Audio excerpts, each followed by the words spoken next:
What is going on, legend? It is Angus coming at you. Thank you so much for stopping by to check out this video. Really appreciate your time in being here on the tubes, but most of all checking out this content and Rick Sanchez knowledge bomb based video. I'm going to be talking about and explaining with some hashtag science, hashtag evidence-based, insight in terms of the whole realm of reverse dieting. And basically the topics of today are going to be, well, me explaining what it actually is, giving, I guess, some insight into if it could or couldn't, or if you should or shouldn't pursue and do it. Some insights into why it works and the scenarios that it can actually be heavily utilized for effective results, and to milk it as much as possible. I'm going to also give you two different examples of, well, some Gen Pop based people, so you can sort of see how that person would do it and how it can actually be effective in their scenario with actually milking the game that is reverse dieting. I'll try and give some insight as well as to how I've actually utilized it in various sort of areas of my own journey, given that I've been in the flexible dieting game since 2013 now. And then some take-home points to remember so that you leave this video feeling like an absolute fucking switched on smart human, ready to crush whatever it is that you're up to for the rest of the day. So I'm going to be here and there utilizing my iPad, so I get pumped for some sick diagrams and some explanations to help this stuff sink in. But otherwise, hope you enjoy looking at my my lovely face. I'm going to try and pump some memes and stuff here and there to make sure that this is not boring as batshit for you, but so that it's valuable. And because obviously with my channel, as you've probably seen if you've been a subscriber for any sort of decent length of time, I like to have a wide array of various content, not just food eating and lifting and shit like that. Obviously, yes, YouTube is all about entertainment, but I want to make sure that here and there I weave in some value for you, so that way it helps you in your journey in the pursuit of the holy grail of aesthetics, health, looking and feeling amazing, and just loving life. Alright, so we're going to kick off first with what is reverse dieting. Basically, essentially what it is it's known as, by most people, the diet after the diet, if you will.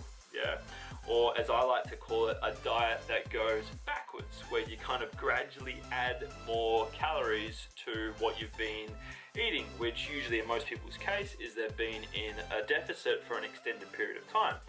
And so think, for example, like you've been in a deficit leading up to a bodybuilding comp or a photo shoot, or like a decent length shred, between 12 to 20 or even 30 plus weeks, right? So it's a good way to come out of that prolonged period of eating less than maintenance, right? So you utilize this rather than, so for example, going, oh fuck, yes, the deficit's done, time to YOLO, flip the table, eat all the foods, hashtag living my best life, right? So it's kind of like a great opportunity to transition into becoming a normal human again, getting your hormones and just basically everything in it, like in terms of in your body, all the processes that it does, getting all of that to get back to normal, so that way you can, well, kind of recover, if you will, because I personally believe that when you are in a deficit for any sort of decent length of time, it's a stress on your body, which we'll talk more about soon, right? So this is a great way to reverse back to normality, to being a normal human, minimizing fat gain, and basically getting your body to adapt to more food in its system. So what we're going to look at now is to basically help illustrate with my iPad scenarios of when you should and shouldn't utilize reverse dieting. So we're going to kick off with a lovely cross, which represents, and obviously this isn't red, but well, you get the picture, a lovely cross to represent when you shouldn't utilize reverse dieting. Alright, so an example would be if you are a binge or an emotional eater, right? So what that basically means is that where you see food as good and bad, or clean and junk, or super and just whatever, like you associate food to labels, and basically you try and be 100% switched on the wagon, whatever, and then as soon as shit hits the fan in life, or you get stressed or whatever, you binge and you just bury your feels into all this food that you, for whatever reason, tell yourself that you can't have, right? Or that's perceived as being off limits. So if you're an emotional eater, to have any chance at sticking to a reverse diet, like, you're just not going to win the game, right? It's going to be a waste of time, and it will feel like a diet, and you'll just stop and start on and off the wagon again, and you'll basically fuck up, right? So also, if you have have no clue about how calories or macronutrients work, right? If you fall into that camp, well then I'd highly suggest that you build your education and knowledge understanding as to how both of those work, because what that then will allow you to understand and respect is the fact that calories and macronutrients based on ratios and overall intake and context of goal and stuff like that will allow you to control basically how your body looks, how it feels and how it functions, as opposed to just trying to eat healthy, right? Another scenario when you shouldn't utilize reverse dieting is basically if you are fearful of gaining any weight whatsoever, right? Because when you do reverse diet, you will gain a little bit of weight in most scenarios, given the fact that you're gradually adding calories, right? So usually people can gain, well, yeah, like it's different from person to person, but if you fear gaining any weight whatsoever, reverse dieting isn't for you, right? And basically another scenario would be if you suck shit at getting in sufficient protein and getting in plants throughout your day-to-day, meaning that like if you don't yet, say for example, consume 30 grams of protein with each of your main meals and plants with each of your main meals, like we're talking let's say 400 to 600 grams of plants per day as a female and 600 up to a kilograms of plants per day as a guy. Like if you're not yet doing that, it's important that you get those bases down pat as well before you consider reverse dieting. Now let's look at if you are all clean, all good, all fucking ready to rock and roll. Let's look at scenarios of when it would be a good idea to utilize or when you are in a good headspace or whatever to be able to utilize reverse dieting, right? So you've achieved your ideal physique essentially, right? So let's say that goal is ticked, so you finished a shred, you got down to maybe single-digit % body fat as a guy, or you were able to reveal your abs as a chick and you're just loving how you look and feel, so you were able to achieve that. Now you want to maintain it. Let's just say that here you're not obese or carrying loads of fat, right? Meaning that if you're like a lean, happy, healthy individual, right, you're in a good position to be able to utilize it. Loads of fat. Another scenario would be that you, let's say, you're wanting to stay lean year round, right? That would be a great one. And by lean, I don't mean like cover model lean. I mean like just looking great and like just loving what you see in the mirror, right? And then basically another scenario being that you are all over it in terms of consistency with the basics of flexible dieting, right? Let's just say that those scenarios are, well, the ideal sort of scenario for being able to pursue the old reverse dieting. Let's say with IIFYM. Awesome. So now when it comes to you could be in either of those camps in terms of tossing up whether you should or shouldn't pursue the whole reverse dieting ball game. And this is where there's some actual questions that you can actually ask yourself, right? So I want you to take note of these. Question 1 being, kind of like a bit of question / self-reflection in terms of seeing where you're at. But ask yourself basically, are you not losing any weight despite being in a calorie deficit consistently? And by not losing any weight, I don't mean like for one day you've gained some weight. I mean like, let's say that you've been nailing your deficit for, consistently nailing targets and whatever for anywhere between, 4 to 6 weeks, or even up to 8 weeks of consistency and just nailing it or whatever, and your biomarkers are all on point, you're sleeping well, you're drinking enough water, whatever, right? Let's say that you're nailing all of that. If you're not losing weight effectively, and that's the scenario, good idea to reverse diet, right? Another thing to ask yourself is that if you're on poverty calories and you're feeling miserable and you're hating life and you feel like a ticking time bomb in terms of wanting to just bury your face in a jar of Nutella or something, right? Well, this would be a good scenario to pursue reverse dieting for a period of time, right? Another scenario would be if you, let's say for example, are at the stage where you're that lean that you're using refeeds and stuff like that, but even using refeeds, your calories still feel like poverty, you're hungry all the time and you feel like, you know, you're consistently just thinking and dreaming about food. Well, it'd be wise to reverse diet in this scenario. Or say for example, you're nailing deficit and your training is gradually getting shitter and shitter in terms of, well, you're fatigued, you are struggling to lift any sort of decent weight, going to the gym is a chore, and even just doing basic, you know, cardio and whatever, that's all a chore. Well, then it might be a good time for you to reverse diet as well, right? So I hope those scenarios help you out there in terms of some questions that you can ask yourself. Really, in essence, it's a means of like, to kind of just reiterate, like, your whole goal when it comes to considering reverse dieting is to take your body out of a state of deprivation, stress, etc., and into you know, some new land, if you will, of like everything being able to perform optimally again. Because your body gives zero fucks about your goals, literally, to get lean and to look awesome and all that sort of stuff, right? All it cares about is keeping you safe and in a state of homeostasis, right? Basically, where everything functions normally, you know, the body doesn't perceive there to be any sort of famine whatsoever, any sort of threat, and therefore all is good. That's what your body wants, right? So in other words, when it comes to like why flexible dieting is so effective at coming out of a fat loss phase, it's like your goal isn't to be in a deficit year round, or to be consistently shifting between being in a deficit, being in a surplus, being in a deficit, being in a surplus, being in a deficit, being in a surplus, mini cuts, rah, rah, rah. Like, it should be like literally get to your ideal physique, do some reverse dieting and stay in maintenance for, well, as long as you desire. Because when you're in maintenance, well, you get a lot more calories, and it's very easy to be able to incorporate principles like intuitive eating, etc., to be able to manage your weight and to be able to yeah, just ensure that you don't get back into any sort of old bad habits or anything like that, and you get to finally enjoy the fruits from your labor, right?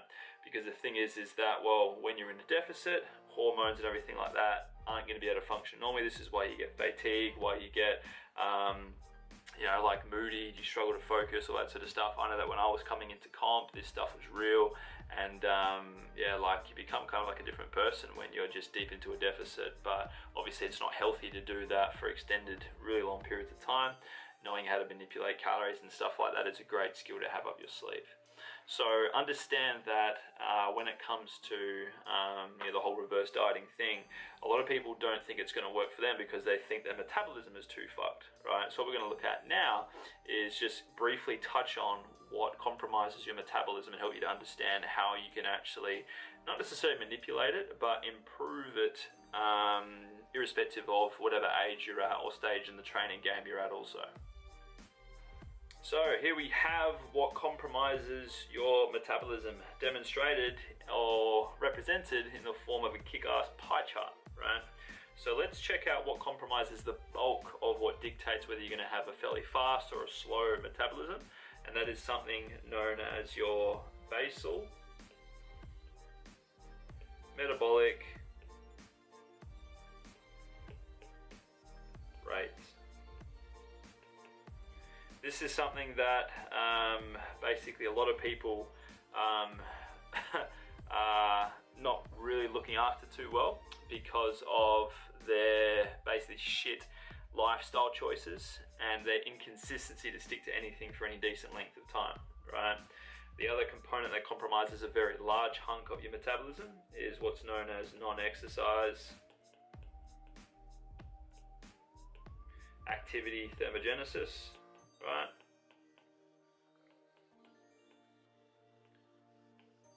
And then over here we have TEF, which is known as the thermic effect of food, alright? So all in all, in essence, understand that your metabolism, right, is forever adaptive, right? So in other words, it's never like permanently stuck in glue, super glue or whatever. Like, if you think it's slow or whatever, understand that it's never going to stay slow forever, like, unless you give it a reason to, right? Meaning that you can get it to be functioning optimally and whatever at any stage just through taking or making better choices and actions, right? In other words, if you're overweight at the moment when watching this video and whatever, or you're not loving, you know, your aesthetics and whatever, well, you know what I mean? Like, it's your choices and actions that have gotten you here, and this is why you're here to learn, which is great, and I applaud you for that, right?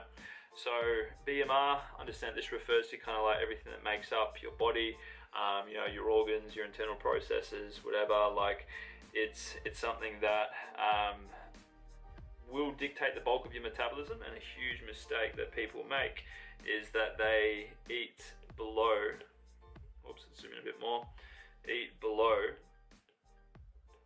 BMR calories, right? So an example would be, let's say that you weigh maybe like 100, no, let's say that you weigh 200 pounds, right? Therefore, if you times that by 10, this equals 2,000 calories is your BMR, right? Now, a lot of people make the mistake at eating below BMR, which is like insane deprivation mode, right? Where someone should be eating is that they should be taking their BMR and multiplying it by their activity levels to get what's known as their rough maintenance intake of calories. So if someone, say for example, does you know, minimal activity and you know, like has a fairly sedentary job, that sort of thing, we might multiply it by 1.3.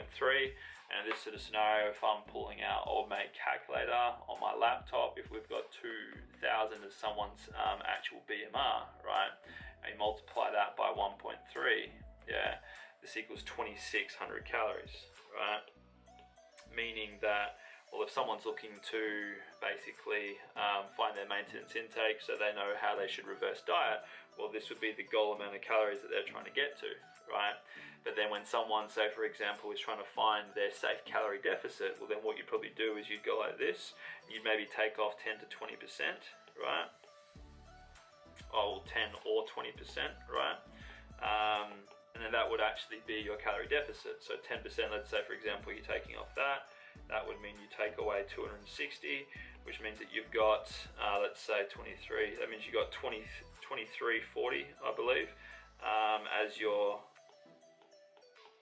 calorie deficit to start with, right?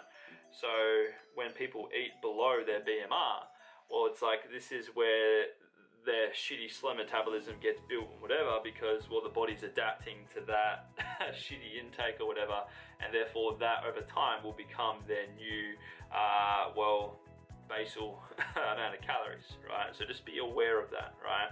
Now when it comes to NEAT, this is all the things that you do outside of exercise, right? We've got, like, when you go for walks, when you fidget and move around, you know, all that sort of stuff. And then when you've got the thermic effect of food, this is basically what we'll call digestion, right? So basically the amount of calories that you consume for the day, your body is going to burn roughly 10% of that, irrespective of how you spread your food choices across the day. And really, if we were getting super technical, we'd have another little part of the pie chart here, and that would be exercise activity thermogenesis, so basically the calories that your body burns through exercise. But it's literally only, like, we're talking 10% of the equation of when it comes to dictating how well your metabolism operates. This is why it annoys me so much when people think that exercise is the biggest contributor to getting lean or whatever, whereas, yeah, nah, it's not. There's like all these other things that come into play, especially BMR, right, to keeping a healthy active metabolism. And obviously when it comes to metabolism, once again, understand that it's adaptive. You can change it and improve it at any stage in your game. So now what we're going to look at is some examples of how reverse dieting might look like. So we're going to kick off first with a scenario being skinny fat Susie, right? So in this sort of scenario, I'm going to paint the picture of skinny fat Susie. I've actually kind of pre-taken notes here, so that way I can do a good job at explaining this for you, so that you can kind of gain context with how you know, a reverse dieting timeline could look like for you. So in this sort of case, skinny fat Susie, she's basically the sort of person who's been like a you know, one of fad dieting's biggest fans. So she basically has done every diet and YOLO unicorn tears product under the sun. She invests her soul in terms of all her income into buying different products and shit like that. She eats well below her BMR, so she eats roughly at about 1200 calories ish a day, give or take. But then most weekends she binges and she YOLOs and all the stuff that she tells herself that she can't eat. Her activity consists of regular body pump classes where endless reps are done. She's too fearful though of progressing with weight because she's more about working up a sick sweat and you know, just being out of breath and stuff like that, and she fears becoming the Hulk, right, aka lifting heavy and progressive overload and that sort of thing. She basically goes for runs when she can as well, and has been on and off the wagon roughly for about a year. So if this was the case with Susie, right, she's skinny fat, yeah. In this sort of case, I'd probably say that if someone's skinny fat and going through a scenario like that, they're probably going to sit maybe between, or they're probably going to hover around 70-ish kilos, maybe as a female, probably a bit less, maybe a little bit more, but let's say 70 kgs. So really, in essence, if someone is 70 kgs and they're as active as that, if she didn't change anything at all, she should at least be on 1800 calories, right? But in this sort of case, let's say that Susie's goal maintenance, you know, was 2500, right? So as you can see there, I put a line where goal maintenance intake is. That was just a random number, but let's say when it comes to Susie, that her goal maintenance is 2500, right? So really, in essence, what defines someone's timeline as to how fast they should reverse diet to be able to get to that perceived maintenance, right? So it's this here is the perceived maintenance of old mate Susie, right? What defines the rate at which of how fast she should do it would be based on basically how her mindset around being able to handle some weight gain, how open she is to incorporating weight training as opposed to all of that, I guess I'm going to call it like, I don't classify body pump classes as like a good means of progressive overload. Like, sure, it's great to burn calories and stuff like that, and yeah, I get it that you can add a little bit of weight to the bar and stuff like that and still hammer out heaps of reps. But when it comes to aesthetics and someone that gives a shit about maintaining and building muscle and looking and feeling their best, I personally believe that you should be incorporating weight training, ideally at least 3 times a week, not only because you'll burn some decent calories, but you'll stimulate and wear and tear and force adaptation onto your muscles, which is a much more proven way to be able to chase aesthetics and strength and better performance as opposed to cardiovascular. Meaning that body pump should really be done for fun on the side of a structured weight training program. So if old mate Susie, for example, started incorporating weight training, she would actually have a higher maintenance intake because of that. Whereas if she just kept to what she was doing here, well then 2500 would be a rough maintenance intake. So let's say she's got a good mindset around handling a little bit of weight gain, she understands the process, I'd probably say that given that she's used to eating 1200 or less, right, well then it might be wise to probably approach it over a gradual increase of, as you can see here with calories, we're increasing up by about 300-ish, right? So in that sort of case, really I find that women particularly struggle to handle big jumps in calories quickly. So in this sort of case with Susie, it would actually be beneficial to probably do it maybe over a 16-week period. So let's say, for example, that she started off at 1200, so about here, right? At week 4, we might have added by this stage maybe like 150. So at that sort of stage, she's probably going to be maybe about 1450, so she'll be here. By week 6, once again, another 150 or so. So in that sort of case, she would be about here, there, by week 8, once again. So as you can see, it's like a nice gradual way to be able to get from, well, essentially a fucked amount of calories, gradually up to perceived maintenance. And then what the timeline would look like from there is eating at maintenance, just ongoing based on, well, what our goals are next.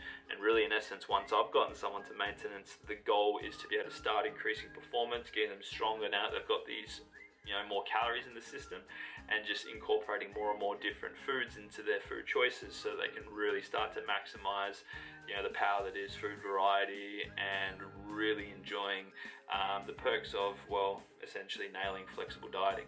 So now in scenario number 2, we have got our old mate Robbo, right? So we're going to use a male for this example. Old mate Robbo started off his journey at 100 kgs.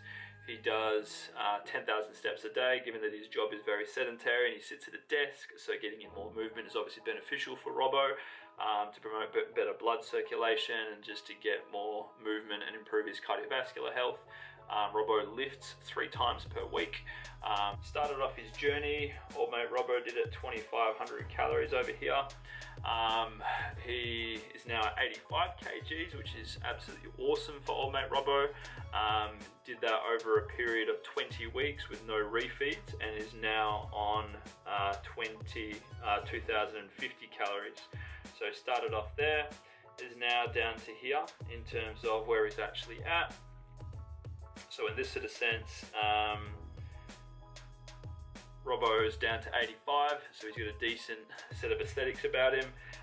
Wants to have a break from the game of being in the deficit, and to be able to get his lifts in the gym stronger, and to be able to continue to lose fat. So in this sort of sense, right, reverse dieting is going to be absolutely awesome for Robbo, because if he's at 85 kgs, right, and he's being consistent with that level of activity and stuff like that, right, let's do a bit of quick math here. So we would have 85 kgs. Let's pull out the old calculator. So we've got 85 times by 2.2. That means he's at 187 pounds. So we times that by 10, equals 1870. And because he's got quite a decent amount going in terms of his activity and stuff like that, we could probably multiply that by about 1.5. And what that would equal would be 1870. How's this for doing some live maths on the old YouTube, hey? So that equals 2805 as his new maintenance goal. So we would actually have that probably at about here, right? In terms of his new maintenance goal to be able to get up to. And then if once he finished eating at maintenance and had milked that for a while, if he was to go back into a deficit, it would just be a means of take away probably about 10%, and he'd be able to continue to get leaner with this new and improved higher calorie amount. See what I mean? So this is why reverse dieting can be so awesome, and nailing the calorie game, as opposed to the whole scenario that people do, which is eat next to nothing and add in some oxy shred and do keto, and you'll get fucking shredded easy, right? So remember, as we said before, so Robbo's goal maintenance is to basically get up to, we'll do green here, it was up here at 28, right? So if he's down here at just above 2,000, right, really in essence, because Robbo's been so consistent for 20 weeks, it's not going to really be a wise idea to drag out the increase for very long. So I'd probably want to do, if I was working with Robbo, maybe do it over about 6 weeks. So it would look something like this. And then what we'd actually do once he's at his maintenance is milk that in terms of essentially being able to recomp. And when you're recomping, what this basically means is this is where you're able to lose body fat while we're eating at maintenance. I did this in 2018. I did it for about 4 months before I then transitioned into more of a surplus while staying lean and isolating where I wanted to build muscle. And if you want to check that out, check out some of my uploads and past videos. You'll be able to watch a video of me documenting that and sharing about how that looked like. But in this sort of case with Robbo, like, you can see what I mean? Like, if someone's been in a deficit for too long and been consistent, it's not wise to like drag this out in a scenario where, like, if Robbo was really fearful of, gaining weight or whatever, like, sure, you could kind of make it look more like this to be able to get up to there. But it's like, well, look how long that's taken. You could have maximized all these extra gains in the gym and that sort of thing. So it's like, it makes sense to be logical around how fast or how slow you reverse diet based on the context of your goal, what you feel you can handle in terms of yeah, just pace wise, and obviously keep in mind this is calories being increased, calories being increased, calories being increased, more gains in the gym, that sort of stuff. Like, it's like over here is such an awesome time to be alive, because it's like, well, more calories await you, bro. See what I mean? So as you can see, the whole idea of reverse dieting is pretty sick. Like, when done properly, you can manipulate your body composition and your lifestyle quite well. But it all comes down to obviously experiencing the game, your mindset around food, your relationship with exercise, and just, I guess, how consistent you are. So please, if you've gotten this far in the video, comment below and let us know if you've had any experience with reverse dieting, or if you have any questions on it, because this is something that I'm considering making into an ebook, or including in a future book where I'm actually going to be talking about everything to do with flexible dieting, with, you know, incorporating my own autobiography into it and stuff like that as well, to, you know, serve as an actual resource that will help people to, yeah, just master their relationship with food and sort their shit out, essentially, right? But yeah, comment below and let me know, you know, what you've learned from this video so far, but then also your experience with flexible dieting, specifically reverse dieting, and how that worked for you. If it didn't work for you, I'd love to hear. So some take-home points to remember: understand that getting to maintenance intake, right, is like the ultimate holy grail of goals. It isn't like get lean and just shred for 8, 12, 16 weeks or whatever. Like, this is kind of like the base goal, and then it's like you're looking to be able to get to maintenance intake. Like, this is the holy grail of where you should be aiming for, because it's like, it's the promised land that will allow you to maintain an awesome aesthetic appearance and strength and health year round, right? And it's like reverse dieting is your golden ticket to getting there. Next thing is that when we constantly restrict food, right, our metabolism adapts by getting more efficient at living on fewer calories. Understand that, right? So to your body, right, a deficit isn't a tactic for getting lean or anything like that, in terms of you trying to get tight and toned or whatever. It's a challenge for survival. Like, your body perceives it as a fucking threat. Like, understand that, all right? It adapts, it always will adapt, meaning that whatever your age is, you can be applying reverse dieting, manipulating calories or whatever to be able to take your body to success, all right? Understand that people fail diets because they're left with nowhere to go, right? It's not because you're a bad person, it's because, well, all that diet did was just get you to eat next to nothing with rigid rules for 4 weeks, 6 weeks, or however long it was, and then they fucked you, right? Because it's like, well, you finished, then it's like, well, you're like, now what? Yeah, this is where reverse dieting can come in.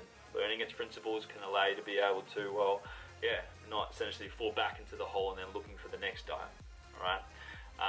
You will gain a little bit of weight when it comes to starting out with flexible dieting, because usually people don't eat enough and then they transition to a higher calorie deficit, so it's like, hey, more calories, so it's like, use reverse dieting as a way to get up to how many calories you should be eating, or understand that even when you have successfully dieted down and you've nailed a calorie deficit or whatever, utilizing reverse dieting even, you potentially will gain a little bit of weight as well, all right?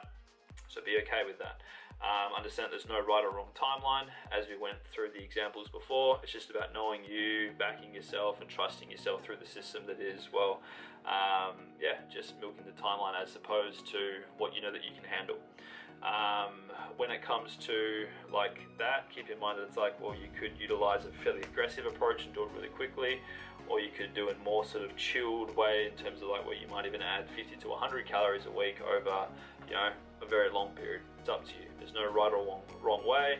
Irrespectively, you're going to gain weight, but the whole idea of reverse dieting is to recover and transition back to normality effectively. And then last but not least, understand that cheat days and refeeds have no place while reverse dieting, all right? It's a means of consistency in terms of the calories and macros that you're aiming for as you gradually increase your way up to maintenance intake. So those are the points to remember.